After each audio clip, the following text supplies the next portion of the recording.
teman-teman, halo semuanya. Perkenalkan, nama saya Josephine Menalu dari kelas reguler A 2024, teman-teman. Nah, jadi di sini saya akan melakukan presentasi terkait topik yang berjudul perkembangan Islam di Afrika, teman-teman. Nah, topik ini dapat dikatakan sangat menarik karena menunjukkan bagaimana agama Islam tidak hanya menjadi sistem kepercayaan, tetapi juga membentuk tatanan sosial, teman-teman. Nah, langsung saja kita bahas sekilas dulu, teman-teman. Jadi penyebaran Islam di benua Afrika ini dimulai pada abad ke-7 Masehi, teman-teman.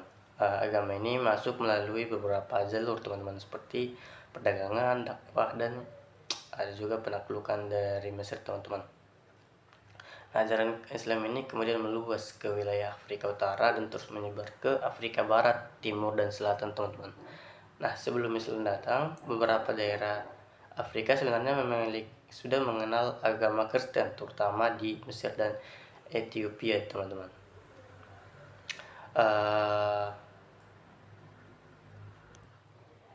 Nah, seperti yang saya katakan tadi, teman-teman, sebelum Islam masuk ke Afrika ini, ajaran Kristen ini sudah berkembang terlebih dahulu, teman-teman. Terutama di wilayah Mesir dan Nubia, dan ada di Ethiopia, teman-teman. Kerajaan-kerajaan seperti Nobatia, Makuria, dan Alodia menjadi pusat penting bagi komunitas Kristen di Afrika ini, teman-teman. Di Ethiopia, acara ini mencapai puncaknya pada masa Raja Lalibela yang dikenal dengan pembangunan gereja-gereja batu monumental yang dikenal sebagai Yerusalem Ethiopia. Meskipun kemudian terjadi penaklukan Islam, agama Kristen tetap menjadi identitas budaya Afrika di timur hingga saat ini, teman-teman.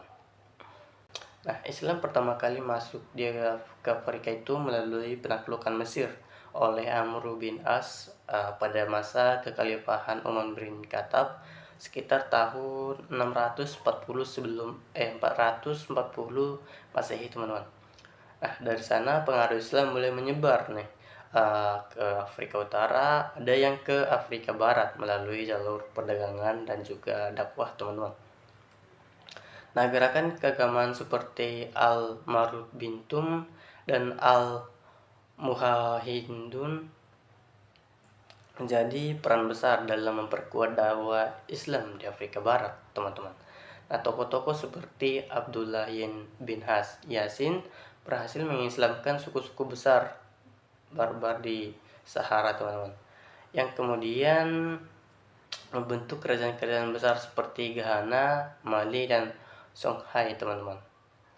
Kota Timbuktu bahkan berkembang menjadi pusat ilmu pengetahuan Islam yang terkenal di dunia, melahirkan banyak ulama dan cendekia.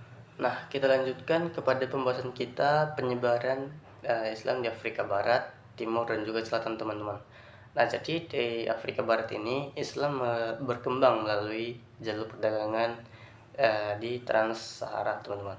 Pada masa Mansa Musa dari Kerajaan Mali, Islam mencapai masa keemasannya, teman-teman.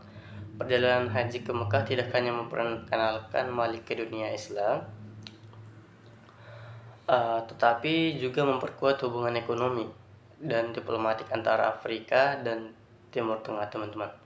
Nah, sementara di Afrika Timur, Islam menyebar melalui jalur laut, teman-teman. Perdagangan Arab dan Persia memperkenalkan ajaran Islam, teman-teman, di pelabuhan-pelabuhan seperti Mombasa, Kilwa, Lamu, dan Zanzibar, teman-teman. Dari proses ini lahirlah Syahili, hasil perpaduan budaya Arab dan Bantu. Di wilayah ini tarekat Sufi seperti Kandiriyah dan Syahiziliyah sangat berperan dalam membentuk tradisi spiritual masyarakat, teman-teman. Sedangkan di Afrika Selatan, Islam menyebar melewat pengaruh ulama asal Nusantara, yaitu Syekh Yusuf Makassari dari Sulawesi Selatan, teman-teman. Nah, jadi beliau ini diasingkan oleh pihak Belanda ke Cape Town pada abad ke-17, dan di sana beliau tetap berdakwah kepada para budak dan masyarakat setempat.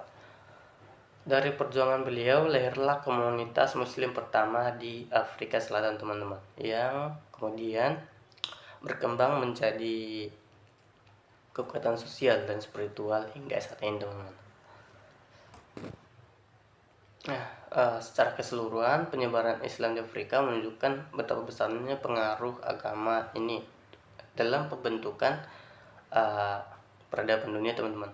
Islam membawa nilai-nilai persaudaraan, keadilan sosial, dan semangat ilmu yang mengubah wajah Afrika dari masa ke masa, teman-teman. Hingga saat ini Islam menjadi bagian yang penting dalam kehidupan masyarakat di berbagai wilayah Afrika, dari Mesir hingga Cape Town, teman-teman.